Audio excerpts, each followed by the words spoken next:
Hi ಎಲ್ರಿಗೂ ನಮಸ್ಕಾರ. ನನ್ನ ಚಾನಲ್ಗೆ ಸ್ವಾಗತ. ನಾನಿವತ್ತು ಚಿಕನ್ ಬಿರಿಯಾನಿ ಮಾಡ್ತಾಯಿದ್ದೀನಿ. ಬುಲೆಟ್ ರೈಸಲ್ಲಿ ಉದುರುದುರಾಗಿ ಚಿಕನ್ ಬಿರಿಯಾನಿ ಯಾವ ರೀತಿ ಮಾಡೋದು ಅಂತ ತೋರಿಸ್ತೀನಿ. ಹಾಗೆ ತುಂಬ ಸುಲಭ ವಿಧಾನದಲ್ಲಿ ಮತ್ತು ತುಂಬ ಟೇಸ್ಟಿಯಾಗಿ ಯಾವ ಥರ ಚಿಕನ್ ಬಿರಿಯಾನಿ ಮಾಡ್ಬೋದು, ಹಾಗೆ ಈ ರೀತಿ ಮಾಡೋದ್ರಿಂದ ಏನೆಲ್ಲ ಹೊಸ ಟೇಸ್ಟ್ ಸಿಗುತ್ತೆ ಅನ್ನೋದು ಕೂಡ ನಾನು ಈ ವಿಡಿಯೋದಲ್ಲಿ ನಿಮಗೆ ತಿಳಿಸ್ತೀನಿ.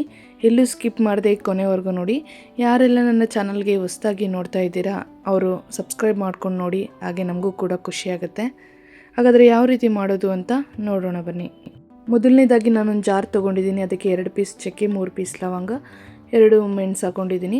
ನಂತರ ಜವಾರಿ ಒಂದು 5 ಬೆಳ್ಳುಳ್ಳಿನ ನಾನು ಬಿಡಿಸಿಟ್ಕೊಂಡಿದ್ದೆ, ಅದನ್ನು ಹಾಕ್ಕೊಂಡಿದ್ದೀನಿ.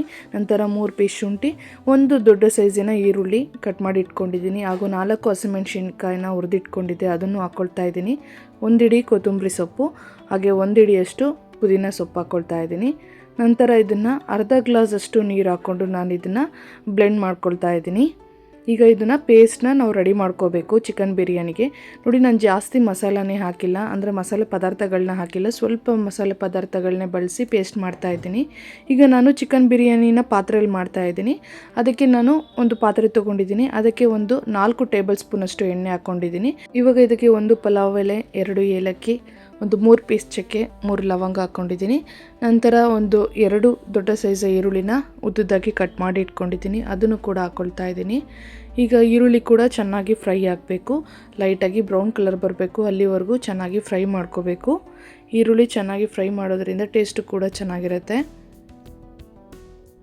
ಜಾಸ್ತಿ ಮಸಾಲನ ಹಾಕದೆ ಕಡಿಮೆ ಮಸಾಲೆಯಲ್ಲೇ ಚೆನ್ನಾಗಿ ಚಿಕನ್ ಬಿರಿಯಾನಿನ ಮಾಡ್ಕೋಬೋದು. ನಾವು ಮಸಾಲೆ ಜಾಸ್ತಿ ಹಾಕಿದಷ್ಟು ಮಸಾಲೆ ಫ್ಲೇವರ್ ಜಾಸ್ತಿ ಆಗುತ್ತೆ, ಆವಾಗ ತಿನ್ನೋಕ್ಕೂ ಕೂಡ ಸರಿ ಅನಿಸಲ್ಲ, ಗ್ಯಾಸ್ಟ್ರಿಕ್ ಸ್ಟಾರ್ಟ್ ಆಗೋದು ಅದೆಲ್ಲ ಪ್ರಾಬ್ಲಮ್ ಆಗುತ್ತೆ. ಕಡಿಮೆ ಮಸಾಲ ಬಳಸಿ ರುಚಿಯಾಗಿಯೇ ನಾವು ಮಾಡ್ಕೋಬೋದು. ನೋಡಿ, ಈರುಳ್ಳಿ ಚೆನ್ನಾಗಿ ಫ್ರೈ ಆಗಿದೆ. ಇವಾಗ ಇದಕ್ಕೆ ನಾನು 2 ಮೀಡಿಯಮ್ ಸೈಜ್ ಇರೋ ಟೊಮೆಟೊನ ಕಟ್ ಮಾಡಿ ಇಟ್ಕೊಂಡಿದ್ದೀನಿ. ಈಗ ಅದನ್ನು ಕೂಡ ಹಾಕ್ಕೊಳ್ತಾ ಇದ್ದೀನಿ. ಟೊಮೆಟೊ ಕೂಡ ಚೆನ್ನಾಗಿ ಫ್ರೈ ಆಗಬೇಕು, ಸಾಫ್ಟ್ ಆಗಬೇಕು ಟೊಮೆಟೊ, ಅಲ್ಲಿವರೆಗೂ ಚೆನ್ನಾಗಿ ಫ್ರೈ ಮಾಡ್ಕೋಬೇಕು.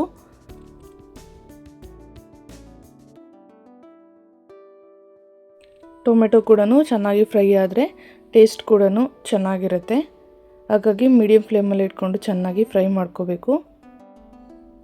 ಟೊಮೆಟೊ ಇವಾಗ ಫ್ರೈ ಆಗಿದೆ.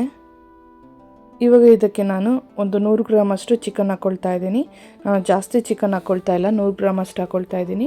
ನೀವು ಬೇಕಂದರೆ ಜಾಸ್ತಿ ಪ್ರಮಾಣದಲ್ಲಿ ಮಾಡ್ಕೋಬೋದು. ಈಗ ಚಿಕನ್ ಹಾಕ್ಬಿಟ್ಟು ಈಗ ನಾನು ಚೆನ್ನಾಗಿ ಇದನ್ನು ಮಿಕ್ಸ್ ಮಾಡ್ತಾ ಇದ್ದೀನಿ. ಎಣ್ಣೆಯಲ್ಲಿ ಈಗ ಚೆನ್ನಾಗಿ ಇದು ಮಿಕ್ಸ್ ಆಗಬೇಕು. ಚಿಕನ್ನು ಬೇಗನೆ ಎಣ್ಣೆಯಲ್ಲೇ ಫ್ರೈ ಮಾಡಿಕೊಂಡ್ರೆ ಬೇಗ ಬೇಯುತ್ತೆ, ಹಾಗಾಗಿ ನಾನು ಎಣ್ಣೆಯಲ್ಲೇ ಸ್ವಲ್ಪ ಚೆನ್ನಾಗಿ ಫ್ರೈ ಮಾಡ್ಕೊಳ್ತಾ ಇದ್ದೀನಿ.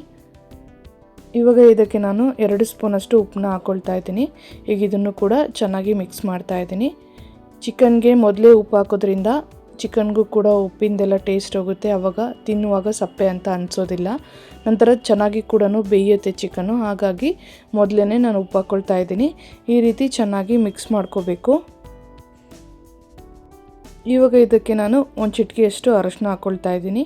ಈಗ ಇದನ್ನು ಕೂಡ ಚೆನ್ನಾಗಿ ಮಿಕ್ಸ್ ಮಾಡ್ತಾ ಇದ್ದೀನಿ. ನಾನಿಲ್ಲಿ ಕಡಿಮೆ ಪ್ರಮಾಣದಲ್ಲಿ ಚಿಕನ್ ಬಿರಿಯಾನಿ ಮಾಡ್ತಾಯಿದ್ದೀನಿ.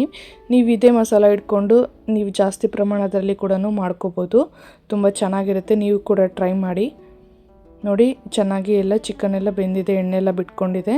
ಇವಾಗ ಇದಕ್ಕೆ ನಾನು ಅರ್ಧ ಸ್ಪೂನಷ್ಟು ಚಿಲ್ಲಿ ಪೌಡರ್ ಹಾಕ್ಕೊಳ್ತಾ ಇದ್ದೀನಿ. ನಂತರ 1 ಸ್ಪೂನಷ್ಟು ಧನಿಯಾ ಪೌಡರ್ ಹಾಕ್ಕೊಳ್ತಾ ಇದ್ದೀನಿ, ಹಾಗೆ 1 ಸ್ಪೂನಷ್ಟು ಗರಂ ಮಸಾಲ ಹಾಕ್ಕೊಳ್ತಾ ಇದ್ದೀನಿ.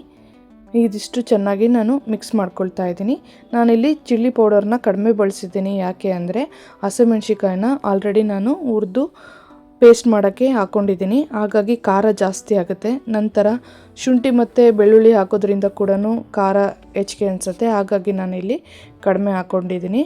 ಈಗ ಇದಿಷ್ಟು ನಾನು ಚೆನ್ನಾಗಿ ಮಿಕ್ಸ್ ಮಾಡ್ಕೊಳ್ತಾ ಇದ್ದೀನಿ. ಈಗ ಇದಿಷ್ಟು ಸ್ವಲ್ಪ ಎಣ್ಣೆ ಬಿಟ್ಕೊಳ್ಳೋವರೆಗೂ ಲೈಟಾಗಿ ಫ್ರೈ ಆಗಬೇಕು. ನೋಡಿ, ಎಣ್ಣೆ ಎಲ್ಲ ಬಿಟ್ಕೊಂಡಿದೆ, ಈಗೆಲ್ಲ ಚೆನ್ನಾಗಿ ಫ್ರೈ ಆಗಿದೆ. ಈ ಪೌಡರೆಲ್ಲ ಚಿಕನ್ಗೆ ಅಂಟ್ಕೊಂಡಿದೆ. ಇವಾಗ ನಾನು ಪೇಸ್ಟ್ ಕೂಡ ರೆಡಿ ಮಾಡ್ಕೊಂಡಿದ್ದೀನಿ. ಈಗ ಆ ಪೇಸ್ಟ್ನ ಹಾಕ್ಕೊಳ್ತಾ ಇದ್ದೀನಿ. ಈಗ ಇದನ್ನು ಕೂಡ ಚೆನ್ನಾಗಿ ನಾನು ಮಿಕ್ಸ್ ಮಾಡ್ತೀನಿ. ಹಸಿ ಸ್ಮೆಲ್ಲೆಲ್ಲ ಹೋಗಬೇಕು, ಹಾಗಾಗಿ ಇದನ್ನು ಚೆನ್ನಾಗಿ ಸ್ವಲ್ಪ ಫ್ರೈ ಆಗಕ್ಕೆ ಬಿಡಬೇಕು. ನೋಡಿ, ಚಿಕನ್ ಬಿರಿಯಾನಿ ಮಾಡೋದು ತುಂಬ ಸುಲಭ, ಯಾರು ಬೇಕಾದರೂ ಮಾಡ್ಬೋದು. ಬ್ಯಾಚುಲರ್ಸ್ ಕೂಡ ಇದನ್ನು ಚಿಕನ್ ಬಿರಿಯಾನಿ ಟ್ರೈ ಮಾಡ್ಬೋದು. ತುಂಬ ಟೇಸ್ಟಿಯಾಗಿರುತ್ತೆ. ಯಾವುದೇ ರೀತಿ ಬೇರೆ ಪದಾರ್ಥಗಳನ್ನ ಬಳಸದೆ ಮನೆಯಲ್ಲೇ ಇರುವಂತಹ ಪದಾರ್ಥಗಳನ್ನ ಬಳಸಿ ರುಚಿಯಾಗಿ ಚಿಕನ್ ಬಿರಿಯಾನಿನ ಮಾಡ್ಕೋಬೋದು. ಸ್ವಲ್ಪ ಹಸಿ ವಾಸನೆ ಹೋಗಬೇಕು, ಹಾಗೆ ಸ್ವಲ್ಪ ಎಣ್ಣೆ ಬಿಟ್ಕೋಬೇಕು. ಆವಾಗ ಚೆನ್ನಾಗಿ ರೆಡಿಯಾಗಿದೆ ಅಂತ ಅರ್ಥ. ನೋಡಿ, ಎಣ್ಣೆ ಎಲ್ಲ ಚೆನ್ನಾಗಿ ಬಿಟ್ಕೊಂಡಿದೆ. ನೋಡಿ, ಎಣ್ಣೆ ಎಲ್ಲ ನೀಟಾಗಿ ಚೆನ್ನಾಗಿ ಬಿಟ್ಕೊಂಡಿದೆ.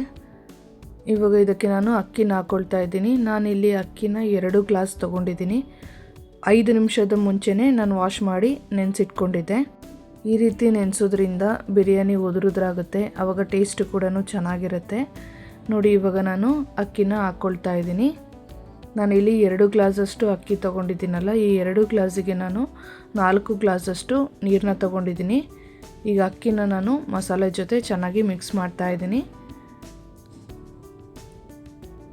ಈ ರೀತಿ ಮಿಕ್ಸ್ ಮಾಡೋದ್ರಿಂದ ಅಕ್ಕಿಗೂ ಕೂಡ ಎಲ್ಲ ನೀಟಾಗಿ ಮಸಾಲೆ ಎಲ್ಲ ಅಂಟ್ಕೊಳ್ಳುತ್ತೆ. ನೋಡಿ, ಇವಾಗ ಇದಕ್ಕೆ ನಾನು ನೀರನ್ನ ಹಾಕ್ಕೊಳ್ತಾ ಇದ್ದೀನಿ. 4 ಗ್ಲಾಸಷ್ಟು ನೀರನ್ನ ತೊಗೊಂಡಿದ್ದೀನಿ. ಈಗ ಇದನ್ನು ಕೂಡ ಚೆನ್ನಾಗಿ ಮಿಕ್ಸ್ ಮಾಡ್ಕೊಳ್ತಾ ಇದ್ದೀನಿ. ನೋಡಿ, ಚಿಕನ್ ಬಿರಿಯಾನಿ ಮಾಡೋದು ತುಂಬ ಅಂದರೆ ತುಂಬ ಸುಲಭ. ನೋಡ್ತಾ ಇದ್ರಲ್ಲ ಯಾವ ರೀತಿ ಚಿಕನ್ ಬಿರಿಯಾನಿ ಮಾಡೋದು ಅಂತ. ಇವಾಗ ಇದಕ್ಕೆ ನಾನು ಒಂದು ಅರ್ಧ ಹೋಳಷ್ಟು ನಿಂಬೆಹಣ್ಣನ್ನ ಹಿಂಡ್ಕೊಳ್ತಾ ಇದ್ದೀನಿ. ಈ ರೀತಿ ನಿಂಬೆ ರಸನ ಸೇರಿಸೋದ್ರಿಂದ ಟೇಸ್ಟ್ ಕೂಡ ಸ್ವಲ್ಪ ಡಿಫ್ರೆಂಟಾಗಿ ಚೆನ್ನಾಗಿರುತ್ತೆ. ಹಾಗಾಗಿ ಈಗ ಇದಿಷ್ಟು ಒಂದು ಕುದಿ ಬರಬೇಕು, ಅಲ್ಲಿವರೆಗೂ ಚೆನ್ನಾಗಿ ಇದು ಕುದೀಲಿ. ನೋಡಿ, ಒಂದು ಕುದಿ ಬಂದಿದೆ, ಈಗ ಚೆನ್ನಾಗಿ ಕುದೀತಾ ಇದೆ. ಈಗ ನಾನು ಮತ್ತೆ ಚೆನ್ನಾಗಿ 3ರಿಂದ 4 ರೌಂಡ್ ಚೆನ್ನಾಗಿ ಈ ರೀತಿ ತಿರುಗಿಸ್ಕೊಳ್ತಾ ಇದ್ದೀನಿ, ಯಾಕೆಂದರೆ ತಳ ಹಿಡಿಬಾರ್ದು ಅಂತ. ನೋಡಿ, ಪಾತ್ರೆಯಲ್ಲೇ ಮಾಡೋದ್ರಿಂದ ಒಳ್ಳೆ ಟೇಸ್ಟ್ ಸಿಗುತ್ತೆ ಬಿರಿಯಾನಿ. ನಾವು ಕುಕ್ಕರಲ್ಲಿ ಮಾಡೋದಕ್ಕಿಂತ ಪಾತ್ರೆಯಲ್ಲೇ ತುಂಬ ಚೆನ್ನಾಗಾಗುತ್ತೆ. ನೋಡಿ, ನೀರೆಲ್ಲ ಹೋಗಿದೆ, ಈ ರೀತಿಯಾಗಿದೆ. ಇವಾಗ ಮೀಡಿಯಮ್ ಫ್ಲೇಮಿಂದ ಲೋ ಫ್ಲೇಮಿಗೆ ಇಟ್ಕೊಳ್ತಾ ಇದ್ದೀನಿ. ಈಗ ಇದಕ್ಕೆ ನಾನೊಂದು ಕ್ಯಾಪ್ನ ಕ್ಲೋಸ್ ಮಾಡ್ತಾ ಇದ್ದೀನಿ. 10ರಿಂದ 15 ನಿಮಿಷದವರೆಗೂ ಇದು ಚೆನ್ನಾಗಿ ಬೇಯಬೇಕು. ನೋಡಿ, ನಾನು ಕ್ಯಾಪ್ನ ಓಪನ್ ಮಾಡಿದ್ದೀನಿ. ಈಗ ಬಿರಿಯಾನಿ ಈ ರೀತಿಯಾಗಿ ರೆಡಿಯಾಗಿದೆ. ನೀರೆಲ್ಲ ಹೋಗಿದೆ, ಎಷ್ಟು ಉದುರುದ್ರಾಗಿ ಬಿರಿಯಾನಿ ರೆಡಿಯಾಗಿದೆ. ನೋಡಿ, ಬುಲೆಟ್ ರೈಸಲ್ಲಿ ಈ ರೀತಿ ಉದುರುದ್ರಾಗಿ ಬಿರಿಯಾನಿನ ಮಾಡ್ಕೋಬೋದು. ಬಾಸುಮತಿ ರೈಸೇ ಬೇಕು ಅಂತ ಏನಿಲ್ಲ, ಮನೇಲಿರುವಂಥ ಅಕ್ಕಿಗಳನ್ನೇ ಬಳಸಿ ನಾವು ಈ ರೀತಿ ಉದುರುದ್ರಾಗಿ ಯಾವುದೇ ಒಂದು ರೈಸ್ ಐಟಮ್ ಮಾಡಿದ್ರೂ ಕೂಡ ಈ ರೀತಿ ಮಾಡ್ಕೋಬೋದು. ನೋಡಿದ್ರಲ್ಲ, ಚಿಕನ್ ಬಿರಿಯಾನಿ ರೆಡಿಯಾಗಿದೆ. ಸುಲಭವಾದ ವಿಧಾನದಲ್ಲಿ ಮತ್ತು ರುಚಿಯಾಗಿ ಯಾವ ರೀತಿ ಬಿರಿಯಾನಿ ಮಾಡ್ಬೋದು ಅಂತ ನಾನು ನಿಮಗೆ ತಿಳಿಸ್ಕೊಟ್ಟಿದ್ದೀನಿ. ಪಾತ್ರೆಯಲ್ಲೂ ಕೂಡ ಇಷ್ಟು ಉದುರುದ್ರಾಗಿ ಬಿರಿಯಾನಿ ಕೂಡ ರೆಡಿಯಾಗಿದೆ. ಈ ವಿಡಿಯೋ ನಿಮಗೆ ಇಷ್ಟ ಆಗಿದೆ ಅಂತ ಅಂದ್ಕೊಂಡಿದ್ದೀನಿ. ಯಾರಿಗೆಲ್ಲ ಈ ವಿಡಿಯೋ ಇಷ್ಟ ಆಗಿದೆ ಲೈಕ್ ಮಾಡಿ, ಕಮೆಂಟ್ ಮಾಡಿ, ಶೇರ್ ಮಾಡಿ, ಹಾಗೆ ಸಬ್ಸ್ಕ್ರೈಬ್ ಮಾಡಿ. ಪಕ್ಕದಲ್ಲಿರೋ ಬೆಲ್ ಐಕನ್ನ ಕ್ಲಿಕ್ ಮಾಡಿ. ನೀವು ಕ್ಲಿಕ್ ಮಾಡಿದಾಗ ನನ್ನ ಒಂದು ಕುಕಿಂಗ್ ವಿಡಿಯೋನ ಅಪ್ಲೋಡ್ ಮಾಡಿದಾಗ ಫಸ್ಟ್ ನೋಟಿಫಿಕೇಷನ್ ನಿಮಗೆ ಬರುತ್ತೆ. ಇದೇ ರೀತಿಯಾಗಿ ನನಗೆ ಸಪೋರ್ಟ್ ಮಾಡ್ತಾ ನನ್ನ ಚಾನಲ್ ಕೂಡ ಬೆಳೆಸಿ. ಹಾಗಾದರೆ ನೆಕ್ಸ್ಟ್ ರೆಸಿಪಿಯೊಂದಿಗೆ ನೆಕ್ಸ್ಟ್ ವಿಡಿಯೋದಲ್ಲಿ ಸಿಗ್ತೀನಿ. Thank you.